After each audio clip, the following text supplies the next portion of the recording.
마태복음 12장 22절에서 37절 말씀입니다. 22절 그때 사람들이 귀신이 들려서 눈 멀고 말하지 못하는 사람을 예수께 데리고 왔습니다. 그리고 예수께서 이 사람을 고쳐주시자 그 사람이 말도 하고 볼 수 있게 됐습니다. 귀신 들림이란 귀신의 세력 아래에 있다는 뜻이죠. 예수께서 귀신 들린 사람을 많이 고쳐주신 것은 예수가 오시자 하나님이 다스리시는 나라가 임한 줄을 알고 그 권위에 세력을 잃고 귀신이 쫓겨나간 것을 의미합니다. 24절 그러나 이 말을 듣고 바리새파 사람들은 이 사람이 귀신의 왕 바알세불의 힘을 빌려 귀신을 내쫓는다 라고 말했습니다. 귀신 들린 자를 고쳐주시자 다윗의 자손이 아닐까 하는 무리들의 질문에 바리새인들은 무엇인가 자기들의 입장을 밝히지 않을 수 없었죠. 그 능력의 근원에 대해 문제를 제기합니다. 이 말을 직역하면 귀신들의 통치자 바알세불 안에 있지 않고는 이란 뜻입니다. 원래 바알세불은 유대인들이 사탄을 경멸조로 부르는 호칭입니다. 히브리어 제법은 똥이나 파리를 뜻해서 똥의 주, 파리의 주 이런 의미입니다.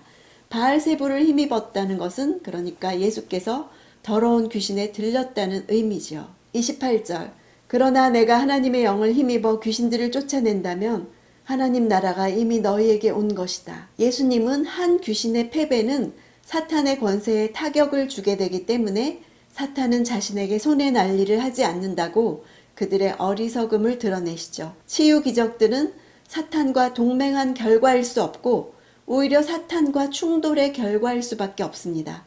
예수님은 하나님의 영으로 일하심으로써 악한 자의 영역을 이미 깨뜨리셨으며 그 일은 단순히 당시 유대인들이 하던 다른 귀신 축사 기적들과 같지 않았습니다. 그것은 메시아적 기적들이었죠. 하나님 나라가 왔음을 입증해주는 기적들이었습니다. 사탄과의 공조의 결과가 아니라 사탄에 대한 하나님의 결정적 승리를 입증해주는 사건들이었습니다. 예수께서 성취하신 하나님 나라는 유대인들이 대중적으로 기대하던 민족적이고 정치적인 승리를 가져오는 하나님 나라가 아니라 영적 승리를 가져오는 하나님 나라입니다. 바리새인들은 이러한 사실을 알지 못했죠.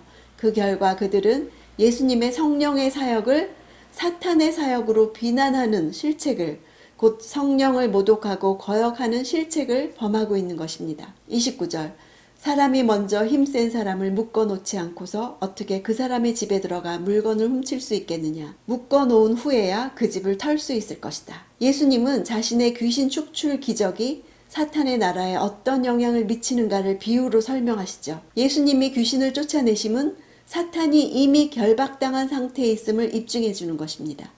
주님께서 사탄을 힘센 사람으로 비유하신 것은 그 존재가 보통 인간의 능력으로는 당해내지 못할 정도로 막강하기 때문입니다.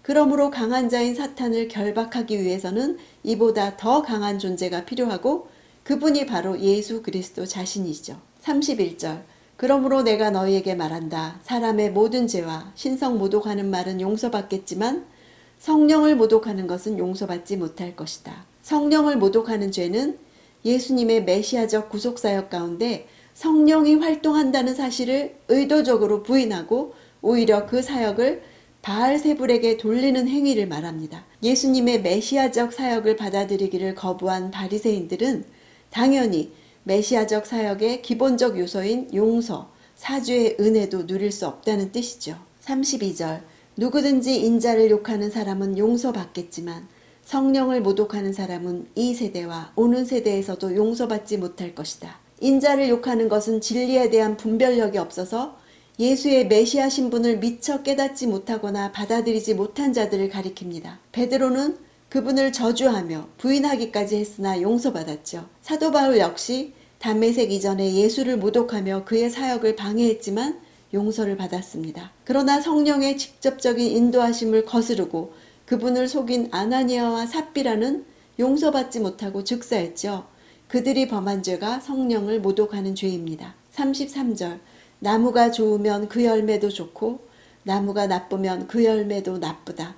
나무는 그 열매를 보면 알 수 있다. 열매로 나무를 알듯이 예수님이 누구신지는 그의 사역을 보면 알 수 있음에도 불구하고 이를 의도적으로 회피하는 마음이 악한 바리새인들을 책망하는 내용이죠. 귀신 들려 눈 멀고 벙어리 된 자를 고쳐주는 등 선한 열매를 맺고 있는 자신을 바알세불을 힘입은 자로 매도하는 바리새인들의 논리의 오류를 지적하고 계시는 것입니다. 36절 37절 그러나 내가 너희에게 말한다. 심판날에 사람은 자기가 함부로 내뱉은 모든 말에 대해 해명해야 할 것이다. 내가 한 말로 의롭다는 판정을 받기도 하고 내가 한 말로 죄가 있다는 판정을 받기도 할 것이다. 바리새인들은 예수님이 병 고치시는 것을 보고 귀신의 역사라고 바알세불의 힘으로 고쳤다고 했죠. 성령을 회방하는 바리새인들의 말이 심판을 받을 것이라는 의미입니다. 말이 심각한 이유는 그것이 말한 자의 본성을 드러내 보여주기 때문입니다. 바리새인과 같이 성령을 모독한 사람들은 자신들의 말에 대해서 심판날 하나님 앞에 서게 됩니다.